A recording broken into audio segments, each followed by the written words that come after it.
पिछले दिनों supreme court में एक याचिका दर्ज की जाती है और उसमें जिक्र रहता है कि देश का नाम इंडिया बदलकर भारत कर दिया जाए और तर्क दिया जाता है कि इस नाम बदलने से लोगों के अंदर देशभक्ति की भावना बढ़ेगी और लोग देश के प्रति और अधिक समर्पित होंगे।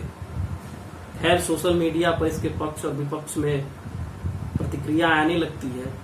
तमाम बहसबाजी ट्विटर, फेसबुक और तमाम सोशल मीडिया प्लेटफॉर्मों पर शुरू हो जाता है। जैसा कि आजकल ट्रेंड है, कोई भी सरकार की नीतियां अच्छी हो या बुरी हो, पक्ष विपक्ष की जो अपनी प्रणालियां हैं, कह सकते हैं कि आम जनता काफी अधिक अब इंटरेस्ट लेना शुरू कर दी है हर चीज में।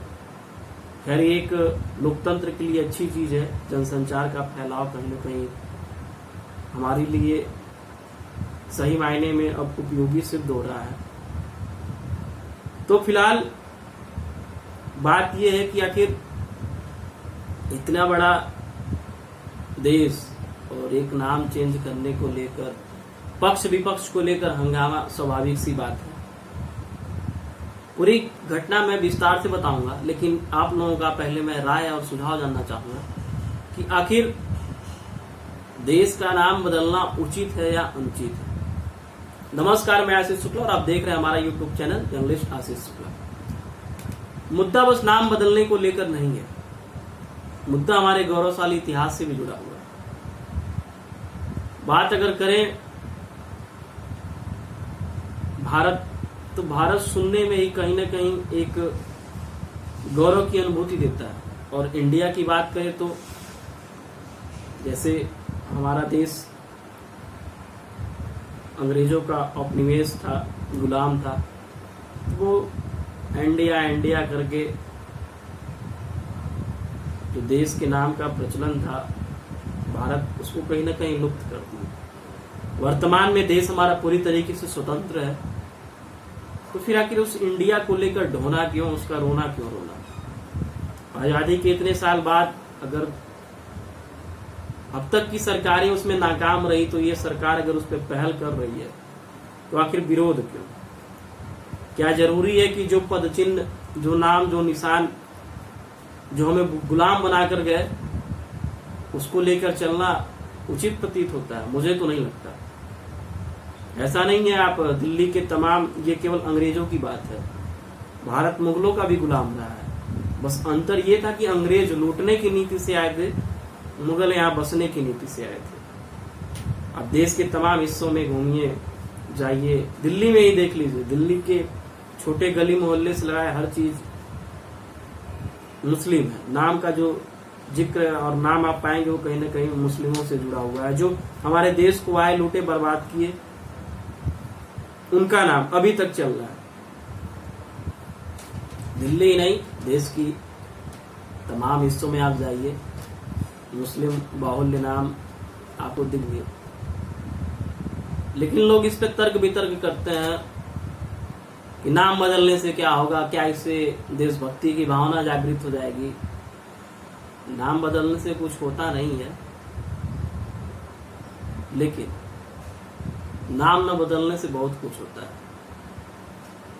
नाम न बदलने से कहीं ना कहीं हमारी आने वाली जो अगली पीढ़ियां हैं वो भी हमको उस गुलामी की जंजीर में बंधा हुआ महसूस करेंगी जो अब तक हमने महसूस किया। फिर जो चीजें हमको गुलामी का एहसास दिलाती हो, उस नाम को लेकर ढोना क्यों। फिर लोग तर्क देते हैं कि नाम को लेकर काफी अधिक पैसे खर्च होते हैं। तो पैसे तो आप अपने पार्टी का प्रचार करते हैं, उसमें भी खर्च होते हैं। मुद्दा नाम का नहीं है, मुद्दा यहाँ हमारी भावना का है। जिस संस्कृति से हम भारतवर्ष को जानते हैं, जो पूरा विश्व एक समय विश्व गुरु और सोने की चिड़िया थी, उसका पहचान हमारे भारतवर्ष और भारत से जुड़ा हुआ है। अगर उस गरिमा को पुनः पाना है तो हमको सतही उसका कह सकते हैं कि संशोधन जरूरी है। और किसी भी व्यक्ति और विशेष की पहचान उसके नाम से ही होती है, कर्म से भी होती है, कर्म से नाम ऊंचा होता है, लेकिन अगर नाम है गुलामी की दंश वाला दिखेगा तो फिर कर्म की तो बात ही है ना। उन विरोधियों से मैं पूछना चाहूंगा कि जब देश आजाद हुआ तो देश की बलिदानी में, माफ करिएगा, देश को आजाद कराने में तमाम मां भारती के वीर सपूतों ने अपना प्राण न्यौछावर किया। आज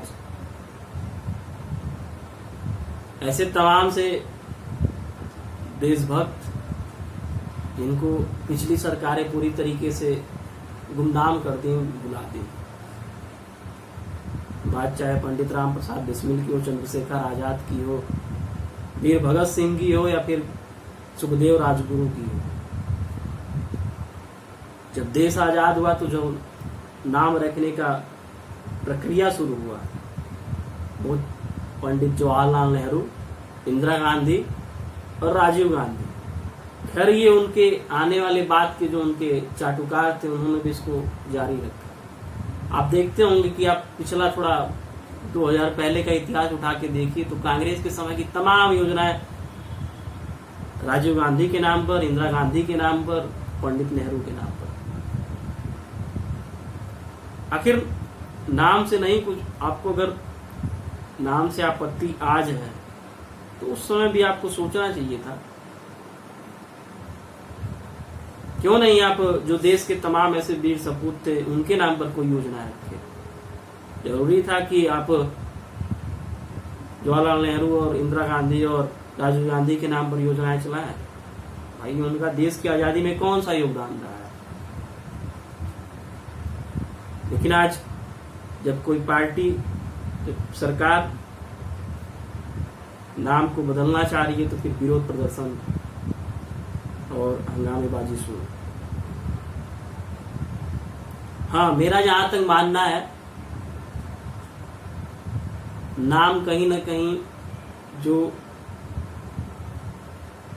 गली मोहल्ले या फिर तमाम जगहों पर आप देखते होंगे, महानगरों में या फिर तहसीलों में प्रतिमाएं स्थापित होती हैं, वो प्रतिमाएं कहीं ना कहीं देखने में बड़ा उदासीन हमको लगता है। वो बड़े संदेह की नजर से हमको देख रहे हैं। क्यों? क्योंकि उन प्रतिमाओं को स्थापित करने के बाद शायद ही सरकारें फिर उसको ध्यान देती होंगी। कुत्ते, बिल्ली, गाय, भैंस तमाम उनका रैन बसेरा बन जाता है। वो प्रतिमाएं कहीं ना कहीं हमको बड़े संदेह की नजर से देखती है। तो महापुरुषों का ऐसा अनादर नहीं होना चाहिए। अगर आप प्रतिमा कोई भी सरकार स्थापित करती है तो उसकी सुव्यवस्थित देखभाल बहुत जरूरी है।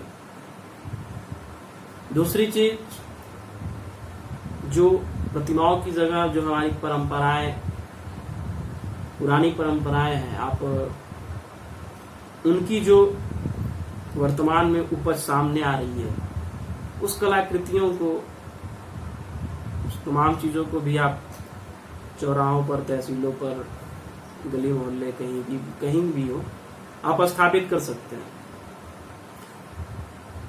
कुछ साल पहले 2015 की बात है, मधुबनी कला का नाम आप लोग इतिहास अगर पढ़े होंगे तो जरूर जानते होंगे। गिरिजा कुमारी का एक नाम आता है। मधुबनी कला को उन्होंने बड़ा उत्कृष्ट और आज के वर्तमान परिदृश्य में आगे की कड़ी को ले जाते हुए काफी, मतलब उसको एक अलग पहचान दी, एक अलग मुकाम दिया। और एक हमारे गौरव की बात है कि उसी मधुबनी कला को जापान ने उसका एक केंद्र अपने वहां खोला है। तो ऐसे जो भी लोग हैं उनको कहीं ना कहीं समाज में स्थान देना चाहिए। इससे क्या होगा कि लोगों के अंदर प्रेरणा आ जाएगी। जो तमाम ऐसे लोग भी होते हैं जो अपने विचार और तमाम सी जो उनकी अंदर की जो चीजें हैं उसको दूसरे से देख के प्रेरित होते हैं, तो ऐसे कहीं ना कहीं एक समाज के लिए अच्छा संदेश जाएगा, लोगों के अंदर जागृति की भावना उत्पन्न होगी। और कहीं ना कहीं जो हमारी पुरानी पद्धतियां हैं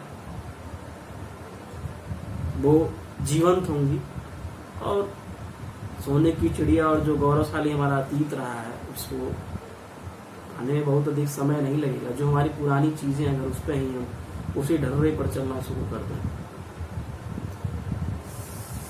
रही बात नाम बदलने की और सरकार की इसमें नाम बदलने से जो विरोध हो रहा है उससे, तो मेरा जहां तक मानना यही है कि नाम अगर हम कहीं ना कहीं हमारे लिए सबसे अमूल्य पहचान होता है। अगर हमारा नाम उन गुलामियों की बंदिशों से जकड़ा रहने वाला होगा जो हमारा पुराना और बुरा अतीत रहा है और उन गुलामों द्वारा दिया गया है। खैर मैं आपको बता दूं कि जो ये इंडिया शब्द है वो अंग्रेजों ने नहीं दिया था, बल्कि जो हमारे पूर्वज आर्य रहे हैं जो सप्त सैंधव प्रदेश में निवास करते थे, और जैसे जैसे सभ्यता का विकास पश्चिम से पूरब की तरफ होता गया, वो लोग आके भारत के भूभाग में बसे, तो उन्होंने ही इंडिया नाम दिया। खैर उन्होंने तो आर्यवत और नेहुला नाम भी दिया था, क्योंकि हम आर्य की संतानें हैं। तो भारत में दक्षिण द्रविड़ और आर्य दो जैसे, अब इतिहास की बातें हैं, कहाँ तक सच है कहाँ तक झूठ है ये तो इतिहास ही जाने। लेकिन जो इतिहासों में मैंने भी पढ़ा, आप लोगों ने भी पढ़ा होगा कि द्रविड़ यहाँ के मूल और आर्य सप्त सैंधव प्रदेश के लोग आए थे, तो उन्होंने इंडिया नाम दिया।